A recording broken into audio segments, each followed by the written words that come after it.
AP Telangana రాష్ట్రంలో నకిలీ ఫ్రాంచైజీలతో Karthik gang మోసాలు వెలుగులోకి వచ్చాయి. Karthik and co gang Madras filter coffee పేరుతో వ్యాపారస్తులకు కల్లుపల్లి మాటలు చెప్పి వారి వద్ద నుంచి లక్షల రూపాయలు దండుకుంటున్నారు. కోర్టు ఆర్డర్స్ సైతం తొంగలో తొక్కి యథేచ్ఛగా అక్రమ ఫ్రాంచైజీలు అమ్మకాలు జరుపుతున్నాడు. నకిలీ పేపర్స్తో వ్యాపారాలను నిలువునా ముంచేస్తూ నకిలీ అగ్రిమెంట్లతో కార్తిక్ కోట్లకు పడిగెత్తాడు. ఇతనిపై తెలుగు రాష్ట్రాల్లో ఫిర్యాదులు వెల్లువెత్తుతున్నాయి. ఇప్పటి వరకు 6 ప్రాంతాల్లో కార్తిక్పై చీటింగ్ కేసులు నమోదయ్యాయి. పాత్రగడ్డ సురేష్, చిడిపోతు కృష్ణమూర్తి, గొట్టిపాటి దుర్గాబాబు, మోదుగు సన్నీఫ్ రెడ్డిపై 420 కేసు నమోదైనట్లుగా తెలుస్తుంది. కార్తిక్ పేరు చెబితేనే వ్యాపారులు భయభ్రాంతులకు గురవుతున్నారు. రాజ్ న్యూస్ స్ట్రింగ్ ఆపరేషన్లో విస్తుపోయే నిజాలు వెలుగు చూస్తున్నాయి.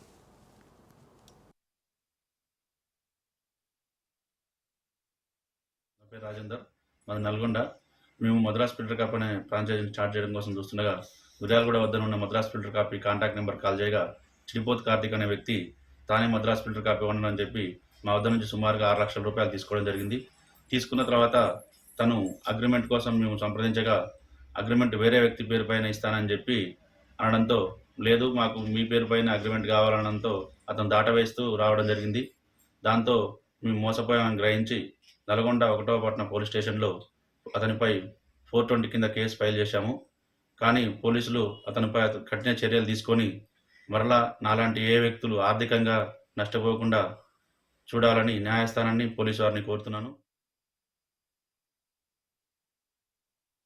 వైజాగ్లో మా అక్క మద్రాస్ ఫిల్టర్ కాఫీ అనే ఫ్రాంచైజ్ తీసుకుందామని ప్రయత్నిస్తుండగా విజయవాడకు చెందిన చిడిపోతు కార్తిక్ అనే వ్యక్తి మేమే మద్రాస్ ఫిల్టర్ కాఫీ ఓనర్ అని మమ్మల్ని నమ్మించి 7,50,000 రూపాయలు తీసుకున్నాడు.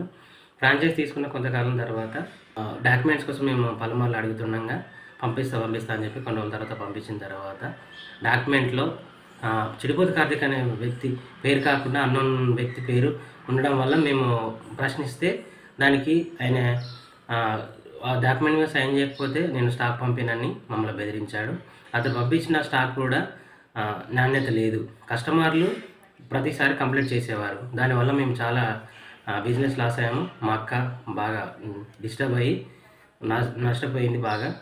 అందుకే వాళ్ళ మా దగ్గరలో ఉన్న పోలీస్ స్టేషన్కి వెళ్ళి 420 కేసు పెట్టాము. దయచేసి కోర్టు వారు, పోలీసు వారు తగిన చర్యలు తీసుకొని మన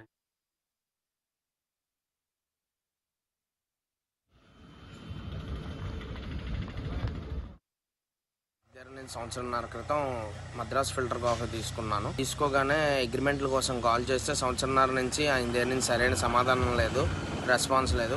ఈ మద్రాస్ ఫిల్టర్ కాఫీ ఫ్రాంచైజ్ కోసం అనేసి ఆయన మా దగ్గర 20,50,000 రూపాయలు తీసుకున్నారు. తీసుకోగా సంవత్సరంన్నర నుంచి అడుగుతూ ఉంటే రెస్పాన్స్ లేదు. పైపెచ్చు మాది చెన్నపట్నం ఫిల్టర్ కాఫీ కింద మార్చేసుకోండి అనేసి గుమస్తాల దగ్గర నుంచి మాకు ఫోన్లు చేయిస్తున్నారు. మేము మార్చకపోయేసరికి మా ఫోన్ కాల్ గట్రా ఎత్తడం మానేసి కాఫీ పొడి గట్రా అడిగితే రెస్పాన్స్ లేదు. కాఫీ పొడి కూడా చాలా నకిలీ కాఫీ పొడి పంపించారు. దీని గురించి ఎస్కోట పోలీస్ స్టేషన్లో మేము కంప్లైంట్ పెట్టాము. కంప్లైంట్ పెట్టిన వెంటనే ఆయన ఏంటంటే చెన్నపట్నంకి మార్చేసుకోండి అనేసి మాకు ఫోన్లు చేయించారు.